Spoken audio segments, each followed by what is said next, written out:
Hi everyone, welcome to my YouTube channel Shiksha Diksha. तो चलिए start करते हैं आज की अपनी वीडियो। जैसा कि आप देख रहे होंगे वीडियो का टाइटल पड़ा हुआ है। तो आज की ये वीडियो है बहुत ही ज़्यादा इम्पॉर्टेंट और रेलवे ग्रुप डी के एग्ज़ाम 17 सितंबर से लोगों के स्टार्ट होने वाले हैं।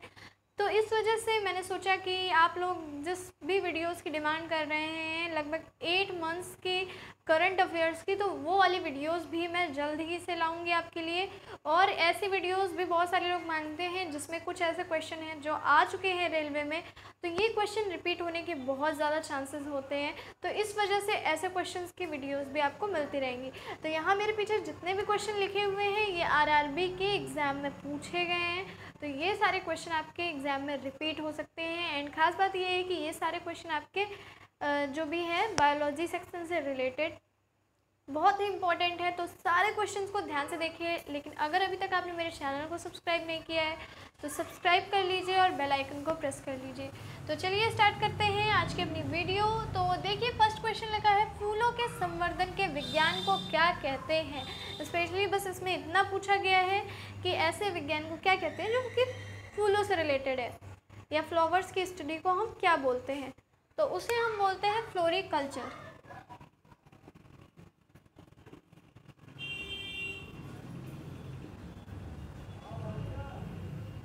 फ्लावर है इस वजह से उसको फ्लोरिकल्चर बोला जाता है। तो मैंने बोला था इस टाइप के वर्ड्स बहुत आएंगे और बहुत ही ज़्यादा इम्पॉर्टेंट है। तो आपको ऐसी चीज़ें लर्न कर लेनी है, कल्चर या लॉजी से रिलेटेड जितने भी वर्ड हैं। नेक्स्ट देख लेते हैं, जंतुओं में होने वाला फूड एंड माउथ रोग किसके कारण होता है। तो यहाँ आपसे बेसिकली ये पूछा गया था कि किस वजह से होता है। तो ये होता है वायरस की वजह से, यानी कि एक वायरल डिजीज़ है। और ये सिर्फ एनिमल्स में नहीं, लोगों में भी हो जाती है, ह्यूमंस में हो जाती है। बिकॉज़ ये एनिमल्स में हो जाती है, जैसे कि काउस वगैरह, तो उनका जो इन्फेक्टेड मिल्क होता है अगर वो बच्चों को दे दिया जाए तो उससे भी चांसेस होते हैं छोटे बच्चों को ये फूड एंड माउथ डिजीज़ होने के। तो इस सॉरी ये फूट एंड माउथ है, यहाँ थोड़ा सा गलत लिखा हुआ है, फूट एंड माउथ। तो इसकी थोड़ी सी मैं आपको बता दूं कि किस तरह का रोग होता है ये। इसमें स्पेशली कुछ छाले जैसे या फिर वो जगह कट सी जाती है, क्योंकि वहाँ जाके जो वायरस है वो ब्लड को इन्फेक्ट कर देता है। तो इस वजह से जो ये होता है रोग होता है, इसका टीका भी बनाया गया है। तो ये रोग काफ़ी ख़तरनाक होता है और मोस्टली ये होता है एनिमल्स में। तो चलिए अब देख लेते हैं, किस शैवाल से आयोडीन प्राप्त होता है। शैवाल मीन्स एल्गी। तो किस एल्गी से हम लोगों को आयोडीन मिलता है, तो उस एल्गी का नेम है लेमिनेरिया। एल्गी से रिलेटेड काफ़ी सारे क्वेश्चन आपके रेलवे ग्रुप डी एग्ज़ाम में पूछे जाते हैं। तो जितने भी ऐसे क्वेश्चन हैं जो कि एल्गी से रिलेटेड यानी कि शैवालों से रिलेटेड है, उनको ज़रूर पढ़ लीजिए। शैवाल बहुत ही इम्पोर्टेंट है। और ये जितने भी क्वेश्चन आपके सामने लिखे हैं ये कुछ स्पेशल हैं, बाकी बहुत सारे क्वेश्चन ऐसे हैं जो बहुत ईजी हैं और कई बार रेलवे के एग्ज़ाम्स में रिपीट हुए हैं। मैंने बुक में देखा, जैसे कि पूछा गया जो रतौंधी रोग है ये किसकी कमी से होता है, किस विटामिन की कमी से होता है, कई बार रेलवे में रिपीट हुआ। इसके अलावा एनीमिया रोग किसकी कमी से होता है। तो इस तरह की चीज़ें बहुत ज़्यादा रिपीट होती हैं। इसके अलावा कुछ भी आपके अग्नाशय या फिर आपकी लीवर वगैरह इन सारी चीज़ों से रिलेटेड है, वो सारी चीज़ें भी बहुत पूछी जाती हैं। तो आपको ये चीज़ एक अच्छे से ध्यान देनी है कि क्या चीज़ें हैं जो कई बार रिपीट होती हैं, उनको तो तैयार कर ही लेना है। साथ में ये क्वेश्चन ये भी रिपीट हो सकते हैं और कई क्वेश्चन इनमें से भी रिपीट हुए हैं। तो चलिए नेक्स्ट देख लेते हैं, सिस्टमा नेचुरे किसकी पुस्तक है। यानी कि ये जो अलग तरह से आप देख रहे हो थोड़ा सा लिखा है सिस्टमा नेचुरे, क्योंकि ये लैटिन लैंग्वेज में लिखी गई है। और लीनियस इस बुक के रचयिता हैं लीनियस, जिनको कार्ल लीनियस भी बोला जाता था, तो हम से लीनियस लिख सकते हैं। किसकी पुस्तक है, तो यहाँ पे आपको ऑथर पूछे गए थे लीनियस। इन्होंने यहाँ पे नेचर के बारे में बात की है, तो ये भी आपका बायोलॉजी का ही सेक्शन आता है। नेक्स्ट देख लेते हैं, राइजोबियम क्या कार्य करती है। मैंने इससे पहले काफ़ी पहले एक वीडियो बनाई थी जिसमें मैंने बताया था कि जो आपकी दालें होती हैं यानी कि जो पल्सेस होती हैं उनकी जड़ों में राइजोबियम जैसी छोटी छोटी गांठें पाई जाती हैं। गांठें का एक तरीके से हम बोल सकते हैं जीवाणु होते हैं। इनका काम क्या होता है, ये मोस्टली जो सॉइल होती है उससे नाइट्रोजन को एब्जॉर्ब करते हैं। तो ये चीज़ मैंने आपको पहले एक वीडियो में बताई थी। तो यहाँ ये यही पूछ रही है कि राइजोबियम क्या कार्य करती है।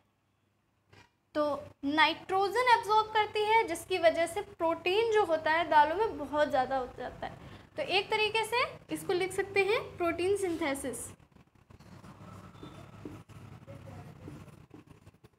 यानी कि प्रोटीन संश्लेषण करती है।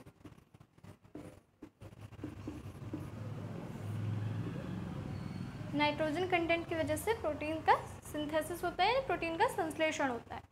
नेक्स्ट देख लेते हैं, पेडोलॉजी का संबंध किससे है। इसको मृदा विज्ञान भी बोला जाता है। तो भूमि से या फिर मृदा से बोल सकते हैं कि इसका संबंध है।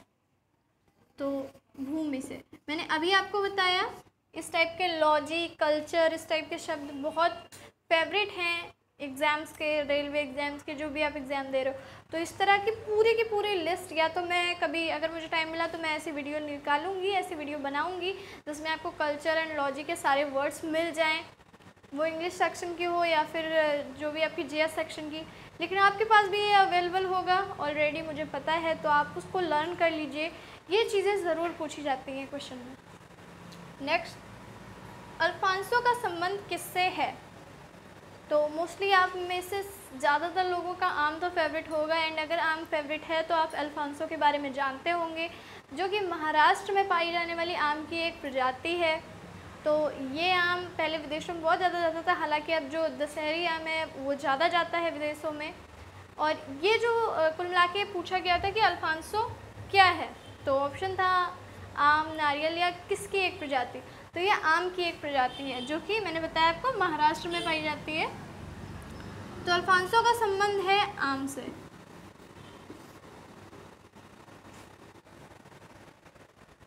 नेक्स्ट हम लोग देख लेते हैं, क्षय रोग मानव के किस अंग को प्रभावित करता है। क्षय रोग प्रभावित, क्षय रोग आप जिसको जानते हो यक्ष्मा या फिर टीबी भी बोला जाता है। तो आप जानते हैं टीबी जब हो जाता है तो उसमें सबसे ज़्यादा ख़राब हालत किसकी हो जाती है, लंग्स की, यानी कि फेफड़ों की। इस क्वेश्चन से मैं आपको एक चीज़ बता दूं, जैसे कि यहाँ पे अभी अल्फांसो पूछा गया है, इस तरीके का क्वेश्चन बहुत आ जाएंगे। आपसे किसी चीज़ की प्रजाति पूछ सकता है, वो कोई फ्रूट हो सकता है, वो कोई फ्लावर हो सकता है, या फिर इसके अलावा ये चीज़ें भी पूछी जाती हैं, लाइक इस तरह की चीज़ें भी बहुत सारी पूछी जाती हैं, जैसे कि ये किससे संबंधित है, या इसका नाम, ये जो नाम दिए, मतलब कोई नाम दिया, जैसे मान लीजिए यहाँ पे अल्फांसो दिया है, तो इसी तरीके का कोई एक नाम आ जाएगा और आपसे पूछ लिया जाएगा ये किससे संबंधित है। तो इस तरह की चीज़ें बहुत ज़्यादा पूछी जाती हैं। तो आपको अगर ऐसी चीज़ें भी कहीं से मिल जाए तो ये बहुत अच्छी बात होगी, इसको भी तैयार कर लीजिए। बिकॉज मैंने देखा है लगातार जो भी रेलवे के एग्ज़ाम्स में क्वेश्चन आ चुके हैं रेलवे ग्रुप डी के, उनमें इस तरह के क्वेश्चन बहुत सारे हैं जिनमें कुछ ना कुछ ये पूछ दिया जाता है, या फिर कभी कभी क्वेश्चन ऐसा भी आ जाता है कि ये किस कुल से संबंधित है, यानी कि कोई किसी चीज़ का कुल भी पूछ लिया जाता है। और इनका फेवरेट, फिलहाल जो पुराने क्वेश्चन मैंने देखे उसमें आलू के बारे में पूछा गया था कि आलू का कुल कौन सा है, या फिर आलू क्या है। तो हम बोलते हैं ना ये जो पोटैटो है वो एक स्टेम है, यानी कि एक तना है। तो इस तरह की चीज़ें भी बहुत आती हैं, तो आपको इस तरह की चीज़ें भी तैयार करनी होंगी। नेक्स्ट देख लेते हैं, किस हार्मोन को मादा हार्मोन के रूप में जाना जाता है। तो मादा हार्मोन यानी कि लेडीज़ से रिलेटेड हार्मोन जो कि है एस्ट्रोजन। एस्ट्रोजन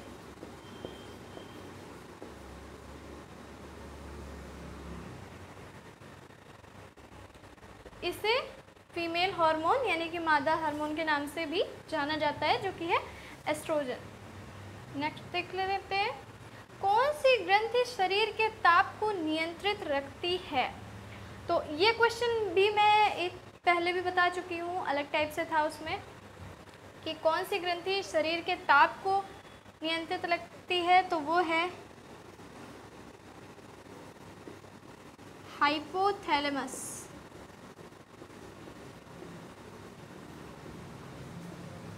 हाइपोथैलेमस ग्रंथि यानी कि हाइपोथैलेमस ग्लैंड जो है उसका काम होता है बॉडी के टेम्परेचर को कंट्रोल में रखना।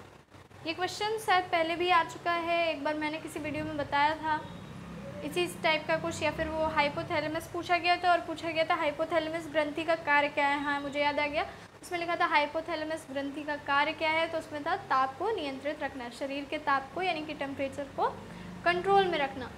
नेक्स्ट क्वेश्चन देखते हैं, वर्णांतता का दूसरा नाम क्या है? वर्णांतता का दूसरा नाम क्या है?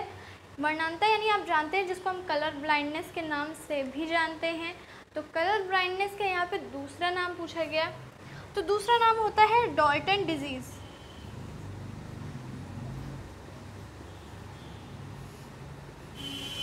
यानी कि डॉल्टन रोग। अच्छा ये नाम इसका क्यों पड़ा, इसके बारे में बात कर लेते हैं।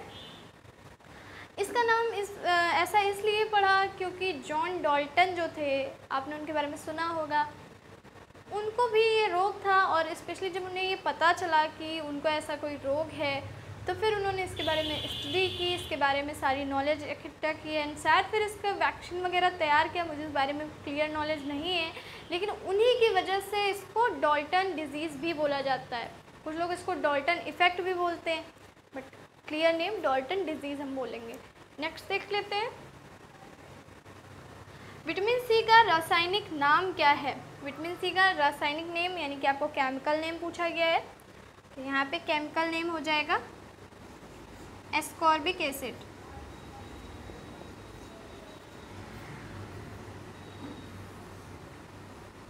एस्कॉर्बिक अम्ल। तो अब बात करते हैं नेक्स्ट क्वेश्चन की। तो नेक्स्ट क्वेश्चन है, नींद का अध्ययन क्या कहलाता है? यानी कि स्टडी ऑफ स्लीपिंग, तो नींद का अध्ययन कहलाता है पॉलीसोमनोग्राफी। मैं इसको इंग्लिश में भी लिख दे रही हूँ ताकि आपको कोई प्रॉब्लम ना हो।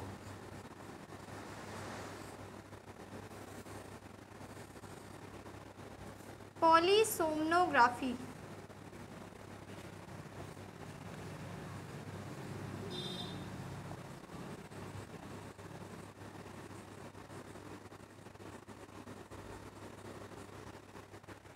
पॉलीसोमनोग्राफी तो यानी कि इस ब्रांच में हम क्या करते हैं, नींद के बारे में स्टडी करते हैं, क्या क्या डिजीज़ेस होती हैं नींद से रिलेटेड, स्लीपिंग से रिलेटेड, उनकी क्या क्या मेडिसिन्स होती हैं, तो ये सारी स्टडी होती है। तो आप जानते हैं कि हर एक छोटी छोटी चीज़ को एक अलग से पार्ट में डिवाइड कर दिया गया है और ये अपने आप में जाके एक बहुत ही डिटेल्ड हो जाती है। तो इस वजह से सबका एक साथ अध्ययन नहीं हो सकता, इस वजह से सबकी ब्रांच अलग अलग कर दी जाती है।